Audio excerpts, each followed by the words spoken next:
Wilson. You may have noticed that last week I did not post a video. I have good reasoning for this. You see, we just recently moved and kind of chaotic. That, in addition to school and my own personal Aaron Wilson time. You know, very busy. I know that's no excuse, so I sincerely apologize. And we'll try not to let it happen again. So, October 22nd, that marked the release of two things that are very close to my heart. The first one you may have already heard about, and that is Allegiant by Veronica Roth, which is the third book in the Divergent series. I don't have it yet. It hasn't come in the mail yet. Should be here soon. The other thing that came out on October 22nd, which is what we are talking about today, burials. Let's do this thing. We start off with The Sinking Night. Can you feel it?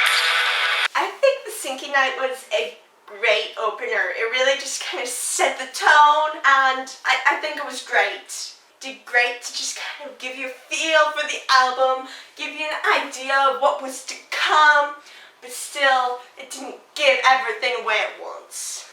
Then we have the first single that was released, which is I Hope You Suffer. I Hope You Suffer is just a really intense, dramatic song. It's really straightforward. I Hope You Suffer. Straightforward, makes perfect sense. Lyrics are very simple, and I think that the music really complements it well. It's really powerful but simple. Next, we have a deep, slow panic. True Love Is Mine, I missed you. Did you miss me? Yes, I missed you! Am I the only one that reacted that way the first time I heard the song and I heard the line? No Resurrection. I really felt like A Deep Slow Panic and No Resurrection really blended together well. I just kind of felt like they both kind of held that same voice, that same idea. I really think that they just kind of went together well. Don't you know that heaven is slow? Don't erase our heaven. The song is heaven. It's a very dark heaven, but it is heaven.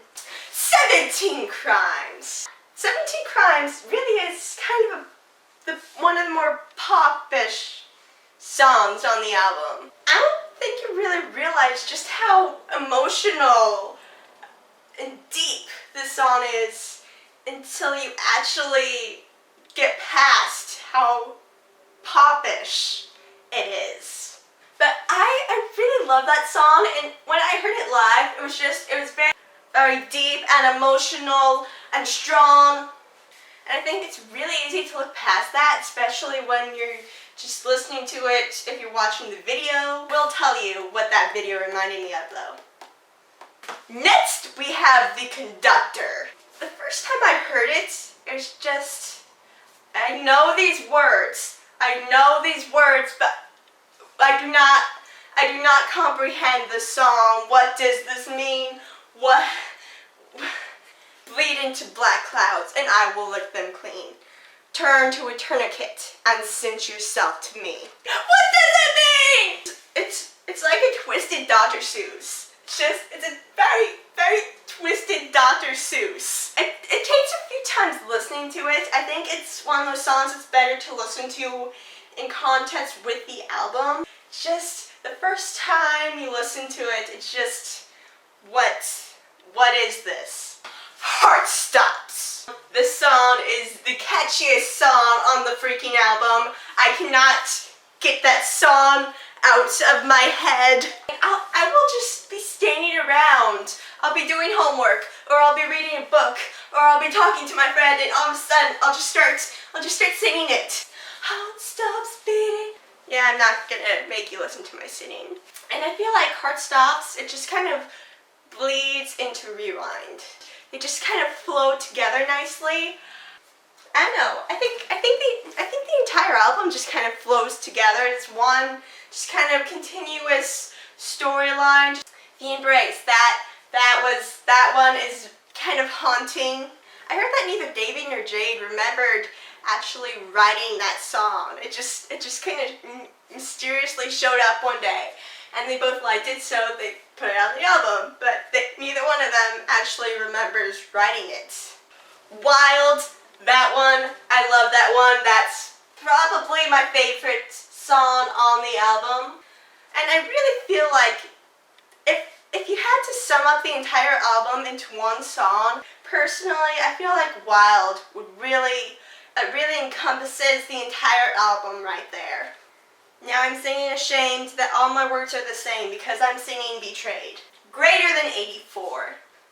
This is another very popish song, and just the tone of it, the tune of it, it's very dancey and happy, and I think it's great that they have some of these happier songs, feel-good tunes, even though the album itself is very emotional, anxious.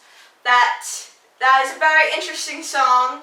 I don't know why, but every time I hear that song, I'm reminded of Cold Hands from Crash Love.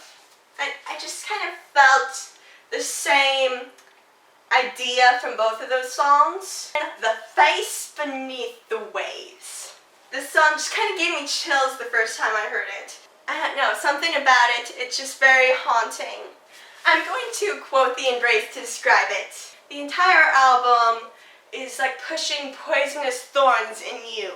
The face beneath the waves is like bearing the poisonous thorns. It really just kind of sits with you. It's a great closing song, and overall I felt like it was a really great album. It really kind of holds kind of a haunting feel all throughout, that I will return to you. I will haunt you. I really felt like each song works on its own very, very well, but as a full album, it's really powerful. It really holds a full message, and I felt like it was great. You can kind of get an idea of where they were at that particular moment. And if you haven't heard of AFI yet, I really suggest that you go check them out. They're a great band. They have awesome music, and they have all kinds of different sounds. Very powerful lyrics, and they're just a great band. I really highly recommend this band, and I really recommend Burials. If you haven't listened to it yet, you should really listen to it. It's awesome. So, I'm Mary Wilson, and I will see you next Wednesday, assuming that I actually get a video up. Bye!